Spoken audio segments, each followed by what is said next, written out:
தீபாவளினா பளிச்சுன்னு ஞாபகத்துக்கு வர்றது பட்டு, பட்டாசு, பலகாரம். பலகாரம்னா ஞாபகத்துக்கு வர்றது மந்த்ரா கடலை எண்ணெய். அபார ருசி, ஆரோக்கியமான உடல் நலம். தீபாவளி அன்னைக்கு மட்டும் இல்ல, என்னைக்குமே கிச்சன்ல இருக்க வேண்டியது மந்த்ரா கடலை எண்ணெய் தான்.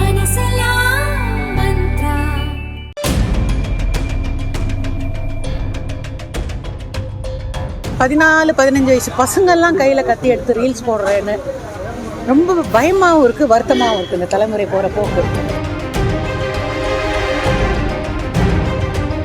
சமீபத்தில் சென்னையில் மின்சார ரயிலில் 4 சிறுவர்கள் அரிவாளுடன் அராஜகம் செய்து ரீல்ஸ் எடுத்தனர்.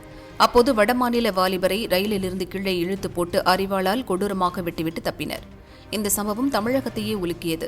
சிறுவர்கள் கையில் கத்தி எடுத்துக்கொண்டு ரீல்ஸ் போடுவதை பார்க்கும்போது பயமாக உள்ளது என நடிகை CR சரஸ்வதி கூறினார்.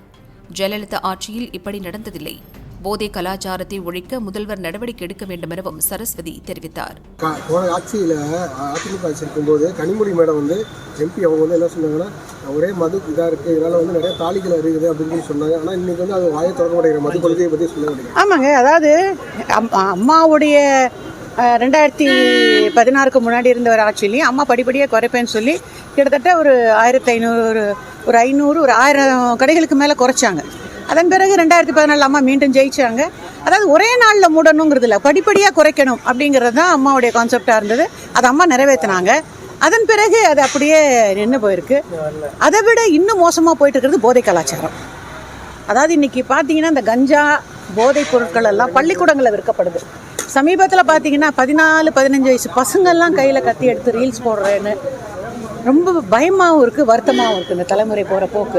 இந்த போதை கலாச்சாரத்தை கண்டிப்பாக ஒழிக்க வேண்டும், அது யாராக இருந்தாலும் சரி. ஏன்னா நம்முடைய அடுத்த தலைமுறை அந்த போதைக்கு அடிமையாகி வாழ்க்கை இழந்து, அன்றைக்கி ஒரு 4 பசங்க சேர்ந்து ஒரு வட இந்திய பையனை கத்தியால் வெட்டுறாங்க. ஸோ இதெல்லாம் நாங்கள் உண்மையிலே சொல்கிறேன், அம்மாவோட ஆட்சி காலத்தில் அதெல்லாம் பார்த்ததில்லை. சட்டம் ஒழுங்கு அவ்வளோ கண்ட்ரோலாக இருக்கும். இன்றைக்கு மாண்புமிகு முதலமைச்சர் அவர்கள் இந்த போதை கலாச்சாரத்தை ஒழிக்க கடுமையான நடவடிக்கை எடுக்கணும். நம்ம அவங்கள அரெஸ்ட் பண்ணுறோம் இல்லைன்னா அது மட்டும் இல்லைங்க, மாண்புமிகு நீதிமன்றங்களையும் கேட்டுக்கிறேன்.